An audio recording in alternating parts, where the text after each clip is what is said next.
Hello बच्चों, let's read the question. The question says an electric charge plus Q is placed at the center of cube of side A.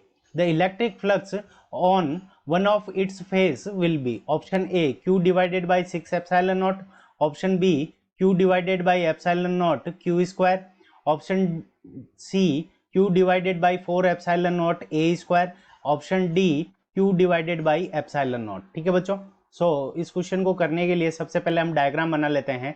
तो ये हमारा एक cube हो गया और इसके सेंटर के ऊपर यहाँ पे हम सेंटर मान लेते हैं। तो यहाँ पे हमने क्या किया, प्लस क्यू चार्ज को यहाँ पे रख दिया।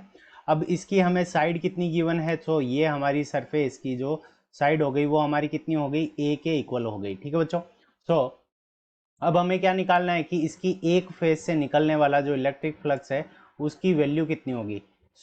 इस क्वेश्चन को करने के लिए हम क्या करेंगे, की कंसेप्ट अप्लाई करेंगे।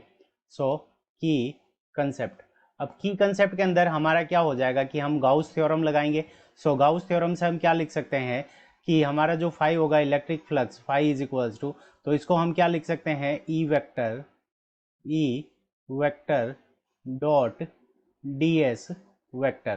ठीक है बच्चों, E A vector dot D S vector is equals to, तो ये हमारा किसके इक्वल होगा, तो क्यू एनक्लोज्ड, यानी उस सरफेस के अंदर कितना चार्ज एनक्लोज्ड है डिवाइडेड बाय एप्सिलॉन नॉट। ठीक है बच्चों, Q enclosed divided by epsilon not. अब देखो यहाँ पे इसके अंदर टोटल नंबर ऑफ फेसेस कितनी होगी, 6 होगी। ये फर्स्ट फेस हो गई, ये पीछे वाली सेकंड फेस हो गई, ये थर्ड नंबर फेस हो गई। ठीक है बच्चों, और ये आगे वाली हमारी फोर्थ नंबर फेस हो जाएगी, ये आगे वाली, ये फोर्थ नंबर। फिर नीचे जो सरफेस है फेस वो हमारी फिफ्थ नंबर फेस हो जाएगी, और यहाँ पे इस साइड वाली ये हमारी कितनी हो जाएगी।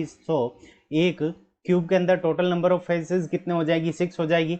हमारा जो फाई होगा, ठीक है बच्चों, तो टोटल जो फाई होगा, फाई इज इक्वल्स टू, तो हर एक सरफेस के कारण होगा, phi 1 plus phi 2 plus phi 3, यहाँ पे phi 1 plus phi 2 plus phi 3, इन सारी सरफेसेस को हम क्या करेंगे, ऐड करेंगे, प्लस यहाँ पे हमारे पास में कितना आ जाएगा, फाई 6। ठीक है बच्चों, अब देखो बाई सिमेट्री हम क्या लिख सकते हैं कि फाई 1 फाई 2 फाई 3 इन सभी की वैल्यू हमारे क्या होगी। Phi 1 is equals to phi 2 is equals to phi 3 is equals to, ठीक है बच्चों, तो यहाँ से हमारा डॉट डॉट डॉट 5 4 और 5 6, यहाँ से हमारी सारी वैल्यूज क्या होगी, इक्वल होगी।